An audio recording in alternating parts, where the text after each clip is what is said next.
Jaksa penuntut umum menuntut Ferdy Sambo dengan tuntutan seumur hidup. Lalu apakah tuntutan ini sudah memenuhi rasa keadilan bagi korban? Kami bahas malam hari ini bersama Agus Surono, Guru Besar Ilmu Hukum Universitas Pancasila. Prof. Agus, selamat malam. Selamat malam Mbak Tiffany, apa kabar? Alhamdulillah kabar baik, mudah-mudahan Prof. Agus juga dalam kondisi sehat.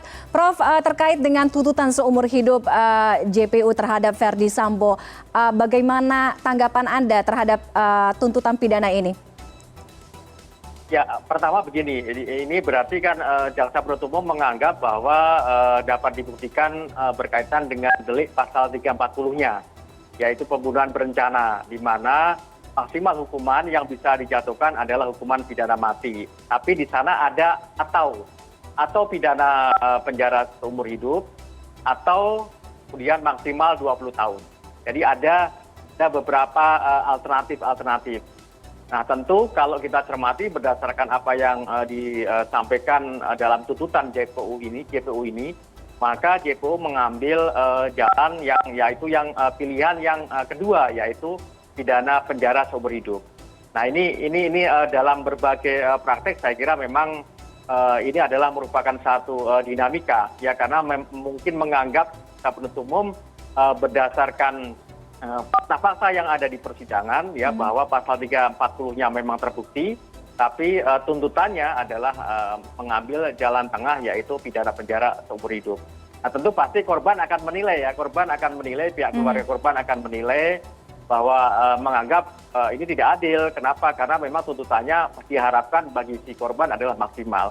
Namun demikian di dalam proses persidangan yang kemudian ini sangat terbuka sekali, ya tentu fakta-fakta di persidangan itu tentu bisa dijadikan sebagai satu pertimbangan apakah memang JPU menuntut si terdakwa ini dengan ancaman maksimal, ataukah justru yang pilihan yang keduanya pidana penjara seumur hidup, ataukah yang maksimal 20 tahun itu sepenuhnya menjadi kewenangan jaksa penuntut umum. Oke, Prof. Agus, banyak yang menyayangkan dan juga kecewa khususnya dari korban, dalam hal ini diwakili oleh keluarga korban tentunya terkait dengan tuntutan seumur hidup bukan hukuman mati. Apakah ini Anda juga memprediksi sebelumnya bahwa terdakwa Ferdy Sambo akan terbebas dari hukuman mati?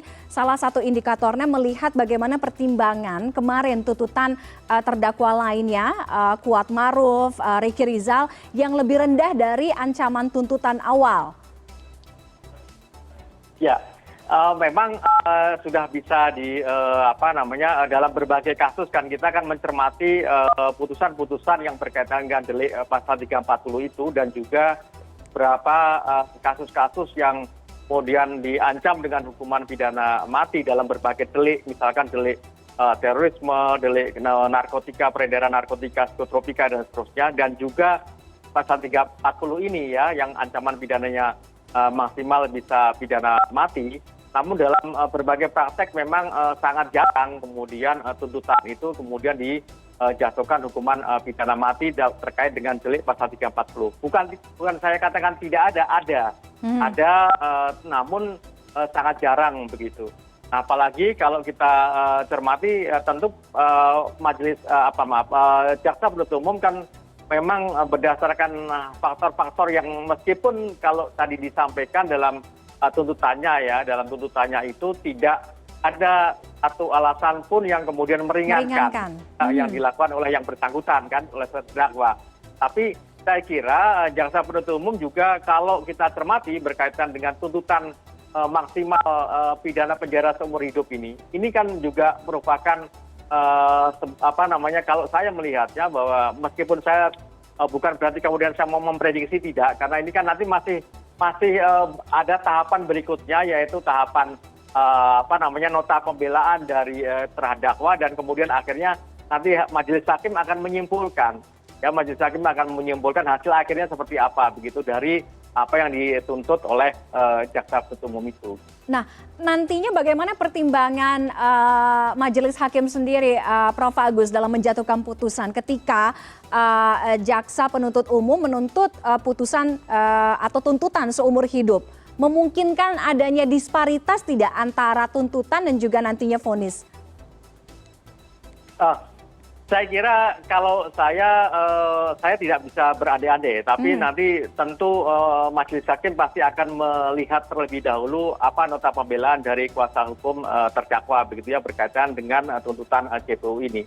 Nah, hakim pasti akan menilai secara objektif lah, secara objektif. Kalau kemudian mau gambling adanya disparitas yang terlalu jauh, saya kira juga sangat berisiko. Tapi tentu ini sepenuhnya akan menjadi domain atau kewenangan hakim untuk menilai bahwa berdasarkan fakta-fakta di persidangan. Nah, kita kan bicara kalau dalam kaitannya dengan baik itu tuntutan, kemudian nota pembelaan dan juga nanti putusan atau hasil akhir vonis oleh majelis hakim kan berdasarkan fakta-fakta di persidangan seperti apa. Kadang-kadang berkaitan dengan awal di dakwaan bisa saja kemudian fakta-fakta persidangannya bisa berbeda. Demikian juga nanti nota pembelaan tentu tidak bisa kemudian serta-merta tanpa kemudian didasarkan pada fakta-fakta yang ada di dalam persidangan. Itulah yang kemudian nanti akan dinilai oleh majelis hakim sepenuhnya berkaitan dengan hasil akhir atau dalam rangka menjatuhkan vonis putusan terkait dengan tuntutan JPU yang seumur hidup tadi gitu. Oke, di luar dari itu atau terlepas dari itu, Prof. Agus, apa sebenarnya faktor pertimbangan tuntutan berakhir dengan tuntutan tidak pidana mati atau mungkin juga seumur hidup dalam suatu kasus kejahatan? Ketika sekarang ada tuntutan seumur hidup bagi terdakwa Ferdy Sambo. Namun waktu itu juga kita sempat tahu ada vonis terhadap salah satu orang yang terbukti melakukan pelecehan seksual dan juga berakhir dengan hukuman seumur hidup itu juga. Nah, bagaimana sebenarnya pertimbangan ini, Prof. Agus? Ya, kan di dalam konteks majelis hakim untuk menjatuhkan putusan itu kan ada pertimbangan-pertimbangan yang bisa dijadikan dasar untuk memberatkan hukuman atau meringankan hukuman.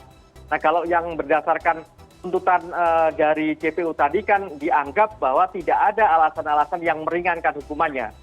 Namun nanti nota pembelaan dari kuasa hukum terdakwa pasti akan mengatakan bahwa ada fakta-fakta hukum di persidangan yang itu bisa dijadikan sebagai pertimbangan oleh majelis. Nah, majelis akan menilai semuanya itu secara utuh, ya, tidak bisa sepotong-sepotong hanya didasarkan pada satu tuntutan JPU saja, tapi juga berdasarkan nota pembelaan dari kuasa hukum terdakwa ataupun terdakwa itu sendiri begitu.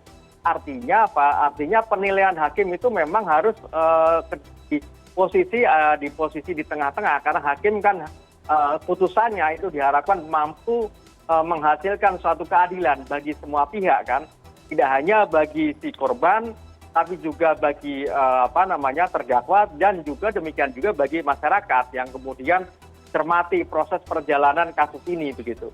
Artinya itu yang kemudian tentu menjadi pertimbangan dari majelis hakim dalam rangka untuk menjatuhkan putusannya.